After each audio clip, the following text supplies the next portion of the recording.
Hello friend, कैसे हैं आप लोग। उम्मीद करता हूं आप लोग बहुत फिटफाट और तंदुरुस्त होंगे और अपने पेपर की तैयारी जबरदस्त कर रहे होंगे। तो भैया हम आ जाते हैं टॉप 5 फिजिक्स न्यूमेरिकल्स में, जो बात करेंगे हम चैप्टर 12 एटम का। एटम के अंदर जो भी टॉप 5 क्वेश्चन से पीवाईक्यू से लिया गया है, तो आइए भाई इसको हम क्या करते हैं, सॉल्व करने की कोशिश करते हैं। तो प्लीज चैनल को लाइक और सब्सक्राइब करिए भैया। बढ़ते हैं अपने फर्स्ट क्वेश्चन की तरफ। तो फर्स्ट क्वेश्चन क्या है, define the distance of closest approach. Distance of closest approach an alpha particle kinetic energy के bombardment on a thin gold foil. The distance of the closest approach R, what will be the distance of closest approach. अच्छा भैया, पहले तो हम define कर देते हैं अपना डिस्टेंस ऑफ क्लोजेस्ट अप्रोच। तो डिस्टेंस ऑफ क्लोजेस्ट अप्रोच क्या होता है कि मान लो कि एक न्यूक्लियस है। क्या है? एक न्यूक्लियस है। इसके ऊपर हम क्या फेंक रहे हैं, कोई एक इलेक्ट्रॉन का बम्बार्डमेंट करवा रहे हैं इसके ऊपर। तो क्या होगा, इलेक्ट्रॉन को वो फेंका, धीरे धीरे धीरे कहा जाएगा, न्यूक्लियस के पास जाएगा, इसकम सेंटर से, और उसको क्या हो जाएगा, कुछ ही डिस्टेंस से क्या हो जाएगा, अपने पाथ को क्या कर लेगा, रिट्रेस कर लेगा। तो उसको हम क्या बोलते हैं, डिस्टेंस ऑफ क्लोजेस्ट अप्रोच। मैं एक पार्टिकल को भाई कुछ वेलोसिटी से, काइनेटिक वेलोसिटी लगा के फेंका, काइनेटिक एनर्जी लगाकर फेंका, तो कुछ जाएगा, और ये प्रोटॉन क्या बोलते हैं, पॉजिटिव है।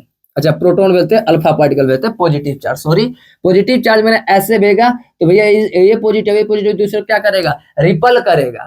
तो वो डिस्टेंस जहां से अपना पाथ को क्या कर लेगा, रिट्रेस कर लेगा, तो उस डिस्टेंस को हम क्या बोलते हैं, डिस्टेंस ऑफ क्लोजेस्ट अप्रोच बोलते हैं। तो इसका जो डिस्टेंस ऑफ क्लोजेस्ट अप्रोच का फॉर्मूला होता है वो होता है आर नॉट इक्वल टू में जेड ई और 2e अपॉन में 4 पाई एप्सिलॉन नॉट इनटू में के होता है। के मतलब काइनेटिक एनर्जी होता है। यानी यहाँ पे साफ साफ देखा जा रहा है R naught is directly proportional to क्या हो गया, 1/k हो गया। ठीक है सर, डायरेक्टली प्रोपोर्शनल। अब क्या कह रहा है, what will be the distance of closest approach for the alpha particle kinetic energy is double. Kinetic energy क्या कर दिया जाता है, डबल कर दिया जाता है। यानी हमें आर डैश नया वाला बताना है।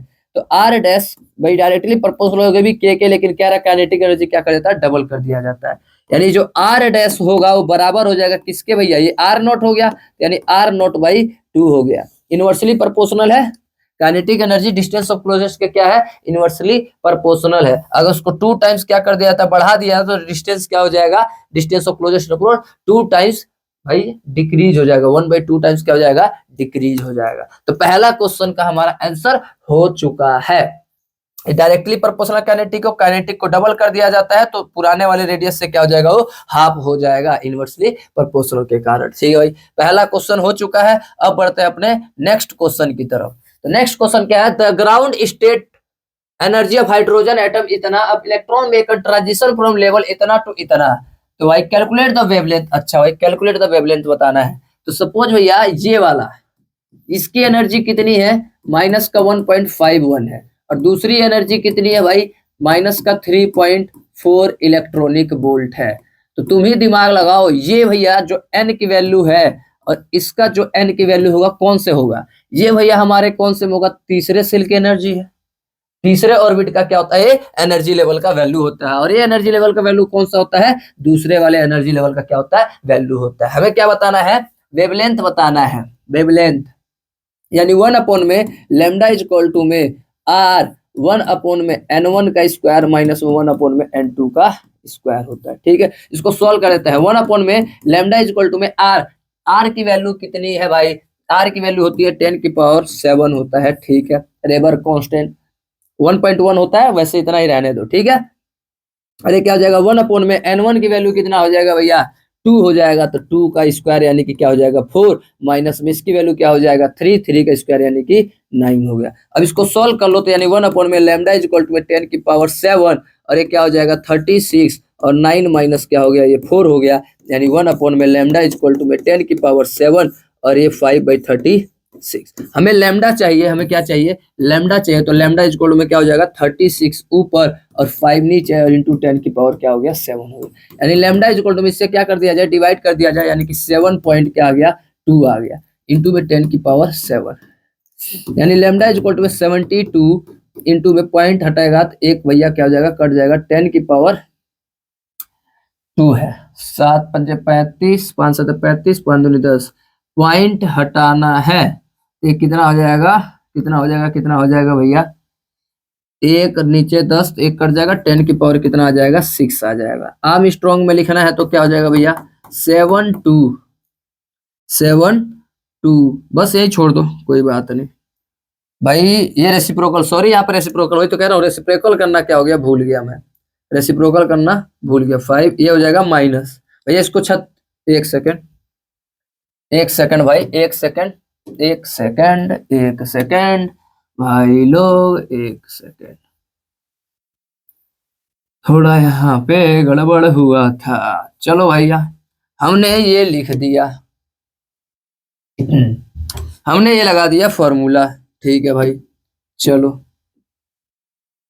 आ जाओ, ठीक है, ये हो गया हमारा भाई, फॉर्मूला लगाया इसके अंदर। अब मैं कहता हूँ इसका रेसिप्रोकल, हमें तो लैम्डा चाहिए ना, हमें क्या चाहिए लैम्डा, रेसिप्रोकल करो, यानी 36 ऊपर और 5 नीचे, और ये 10 का रेसिप्रोकल क्या हो जाएगा 10 की पावर -7 हो जाएगा। मैं कह रहा हूँ गलत क्यों आ रहा है, ये कट के क्या हो जाएगा 7 पंजे 35, 7 पंजे 35, 7.2 इंटू 10 की पावर -7 हो जाएगा, यानी लैम्डा इक्वल टू में कितना हो जाएगा ये 72 इंटू 10 की पावर -8 हो जाएगा। अगर इसको ढंग से लिख दिया जाए तो 7200 इंटू 10 की पावर -10 हो जाएगा, यानी लेमडा की वैल्यू 7200 आर्म स्ट्रॉन्ग निकल कर आ चुका है।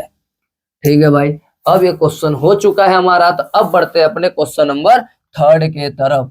तो क्वेश्चन 3 पे आ जाते हैं। Calculate the ratio of their frequency of radiation emitted from the electron in the hydrogen atom इतना सेकेंड परमिटेड एनर्जी लेवल से कहा जाना इसको फर्स्ट वाले में, यानी एनर्जी इज इक्वल टू में क्या होता है भाई आप लोग बताओ, तो माइनस का 13.6 और 1 अपॉन में n1 का स्क्वायर माइनस में 1 अपॉन में n2 का स्क्वायर होता है। यानी इज इक्वल टू में क्या लिख सकता हूँ, या एच म्यू लिख सकता हूँ पहले वाले के लिए, पहले वाले के लिए मान लेते हैं भाई, चलो ठीक है। माइनस का 13.6 और ये क्या हो जाएगा 1 अपॉन में n1, कहां से कहां सेकंड से पहले लेवल में आ रहा, सेकंड से पहले लेवल में आ रहा, यानी सेकंड से पहले लेवल में, यानी 2 माइनस 1 अपॉन में 1 का स्क्वायर। ठीक है, इसको सोल्व कर दो।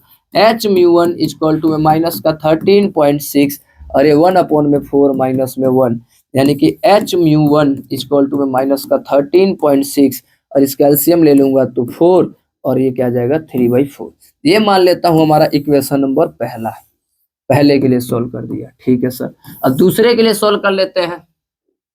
फिर वही फॉर्मूला लिखूंगा, इज इक्वल टू में माइनस का 13.6 और 1 अपॉन में n1 का स्क्वायर माइनस में 1 अपॉन में n2 का स्क्वायर, यानी इज इक्वल टू में क्या लिख सकता हूँ दूसरे के लिए, एच म्यू लिख सकता हूँ, माइनस का 13.6 हो गया और 1 अपॉन में कहां से कहां बोल रहा भैया इस बार सेकेंड वाले पर, हाईएस्ट परमिटेड, हाईएस्ट परमिटेड से कहां बनाना है, सेकेंड परमिटेड लेवल में बनाना है। तो हाईएस्ट मतलब हाईएस्ट इनफाइनाइट और सेकेंड, यानी कि सेकेंड का स्क्वायर माइनस में 1/इनफाइनाइट का स्क्वायर। ठीक है भाई लोग, छोटा वाला वैल्यू इधर लिखते हैं, बड़ी वाली वैल्यू ऐसे लिखते हैं। ये पता करने का, लिखने का सही तरीका। कई लोग बच्चों का क्या होता है कंफ्यूजन होता है कि सर एन की वैल्यू कौन सा ले कौन सा नहीं, तो जो छोटा हो पहले लिख दो, जो बड़ा हो बाद में लिख दो। ठीक है भाई कहानी, यानी H mu 2 equal to minus का 13.6, ठीक है, और ये 1 अपॉन में 4 और ये तो क्या आ जाएगा 0 ही हो जाएगा इनफाइनाइट से डिवाइड करके। ये क्या बन गया हमारा इक्वेशन नंबर सेकेंड बन गया। अब रेशियो पूछा, क्या पूछा, कैलकुलेट देयर रेशियो, रेशियो बता दो भैया, 1 और 2 को डिवाइड कर दो, यानी एच म्यू 1 अपॉन में एच म्यू 2 इक्वल टू में ये कितना था माइनस का 13.6 और 3/4 और दूसरा क्या था माइनस का 13.6 और ये 1/4 हो गया। इससे ये गया, एच से एच गया और 4 से 4 गया, यानी म्यू 1 रेशियो में म्यू 2 इक्वल टू में 3 रेशियो क्या आ गया 1 निकल कर हमारा आंसर आ चुका है। तो चलो भाई अब बढ़ते हैं अपने नेक्स्ट क्वेश्चन की तरफ। अगला क्वेश्चन भैया हम आ जाते हैं, जो कि क्वेश्चन नंबर क्या है 4 है। तो क्वेश्चन नंबर 4 पे आ जाते हैं।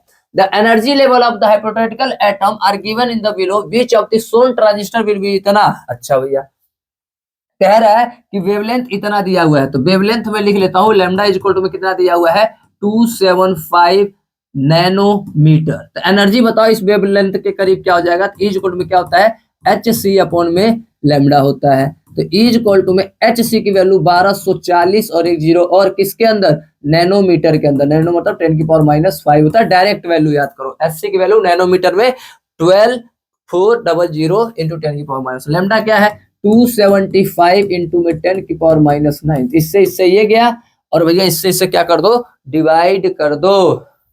क्या कर दो भाई, डिवाइड करने पर क्या आएगा आंसर, डिवाइड करने पर आएगा भाई हम लोगों का कैलकुलेटर निकाल लेते हैं भाई। कैलकुलेटर में 12400 डिवाइड बाई 275 यानी 45, यानी कि 12400 डिवाइड बाई 275, 400 12040 होता है डिवाइड बाई 275।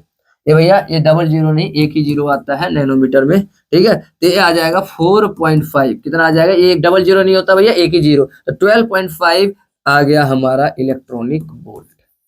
ठीक है भाई, कहानी 4.5 इलेक्ट्रॉनिक वोल्ट हो गया। अब इसके कोरोस्पोंडिंग देख लो कौन सा एनर्जी लेवल इससे क्या कर रहा है, मैच कर रहा है। मैंने ये निकाला इतने वेवलेंथ पे इतनी इसकी एनर्जी बनेगी, तो भैया देख लो एनर्जी किस में जा रहा है। अगर मैं ए की बात करूं तो जीरो से कहां पे आ रहा है, इसमें आ रहा है, यानी इसका एनर्जी का गैप कितना हो जाएगा, 2, जो कि नहीं चाहिए, हमें 4.5 चाहिए। अगर मैं बी की बात करूं तो 0 से 4.5 यानी कि यह बिल्कुल क्या है, करेक्ट है, क्योंकि बी वाले का एनर्जी गैप बिल्कुल क्या कर रहा है, इसके साथ मैच कर रहा है। यानी इसका आंसर क्या हो जाएगा, बी हो जाएगा। बी वाला एलिमेंट इस वाले कोरोस्पोंडिंग के साथ काम करेगा। डी वाला माइनस करोगे तो बहुत ज्यादा हो जाएगा, 8 का गैप आ जाएगा, और इसका करोगे तो भैया 5.5 का गैप आ जाएगा। नहीं मिल रहा, केवल एक ही मिल रहा, कौन सा वाला एलिमेंट, बी वाला एलिमेंट मिल रहा है। तो अब बढ़ते हैं अपने नेक्स्ट क्वेश्चन की तरफ, जो कि लास्ट क्वेश्चन होने वाला है भाई। Last question, monochromatic particle radiation of wavelength इतना, वेवलेंथ दे चुका है, वेवलेंथ कितना है भैया, 975 आर्म स्ट्रॉन्ग है।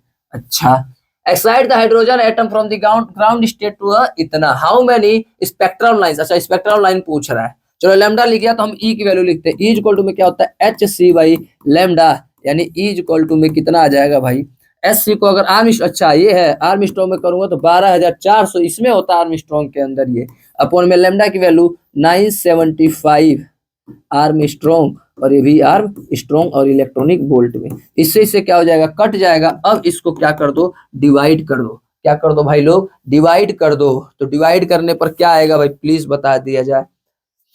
तो कैलकुलेटर निकाल लेते कैलकुलेटर निकाल के भैया डिवाइड कर लेते हैं। तो 12400 डिवाइड बाई 975, ये लगभग आ रहा है 12.71 निकल कर आ रहा है, 12.7 निकल कर आ रहा है। ठीक है भाई, अब हमें बताना है कौन से कितने स्पेक्ट्रल सीरीज एन की वैल्यू क्या होगा। मैं लिखता हूं, हमें ई हमें बताना है, तो हमें कौन से सेल से निकल कर ग्राउंड स्टेट से निकल कर आया होगा। सुनना भैया कहानी, एक हाइड्रोजन एटम है, कहा गया how many different spectral line resulting monochromatic wavelength इतना excited from the hydrogen atom. क्या भाई, hydrogen atom from its ground state. अब पता नहीं वो कहां से आ रहा है, कहां से जाना है उसको, ग्राउंड स्टेट में जाना। तो मैंने उसको क्या मान लिया, कौन से लेवल से आ रहा है, ईएन माइनस में कौन सा, ग्राउंड स्टेट का माइनस कर दिया, तो ये टोटल एनर्जी निकल कर आ जाएगा। भाई किसी भी स्टेट से आ रहा हो, कहीं से भी आ रहा हो, कहां पे आना है, ग्राउंड में। तो इन दोनों को माइनस करूंगा तो हमारा क्या मिल जाएगा, नेट एनर्जी। नेट एनर्जी हमने निकाला कितना भैया, 12.71 है, और ये ईएन हमें नहीं पता, और ये माइनस ग्राउंड स्टेट का कितना होता है, माइनस का 13.6 होता है। ये माइनस माइनस प्लस इधर आके माइनस, यानी ईएन इक्वल टू में 12.71, और ये प्लस इधर आके माइनस हो जाएगा 13.6। अब भैया इसको माइनस करूंगा इसको माइनस करूंगा माइनस कर दो भैया, 12.71 डिवाइड बाई, नहीं सॉरी, माइनस 13.6, ये आ रहा है 0.86। ये लगभग पता है कौन से लेवल का होता है भैया, एनर्जी लेवल कौन से फैमिली का होता है, फोर्थ फैमिली का होता है। यानी एन की वैल्यू निकल कर आ गया क्या हमारा, 4 आ गया। एन की वैल्यू 4 पे एनर्जी लेवल कितना होता है, 0.86। यानी जो हाइड्रोजन एटम होगा चौथे सेल से कहा आ रहा है, पहले वाले चौथे ऑर्बिट से कहा आ रहा होगा, पहले वाले ऑर्बिट में ला रहा है, यही मैं यहाँ पर लिखा हुआ हूँ। ठीक है भैया, एन की वैल्यू 4। अब नंबर ऑफ क्या बताना है, नंबर ऑफ स्पेक्ट्रल लाइन, क्या बताना हमें, नंबर ऑफ स्पेक्ट्रल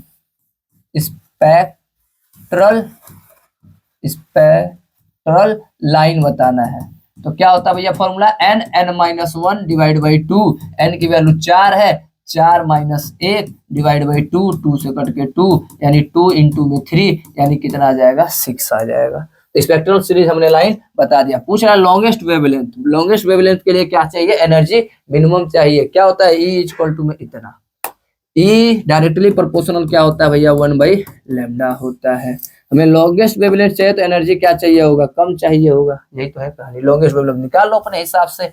तो ये भी हमारा क्वेश्चन क्या हो चुका है, कंप्लीट हो चुका है। अब बारी है क्या बोलने की, थैंक यू बोलने की भाई। तो सभी लोग प्लीज चैनल को लाइक और सब्सक्राइब करना ना भूलें। मिलते हैं अपने नेक्स्ट वीडियो के साथ, तब तक के लिए टाटा और बाय बाय।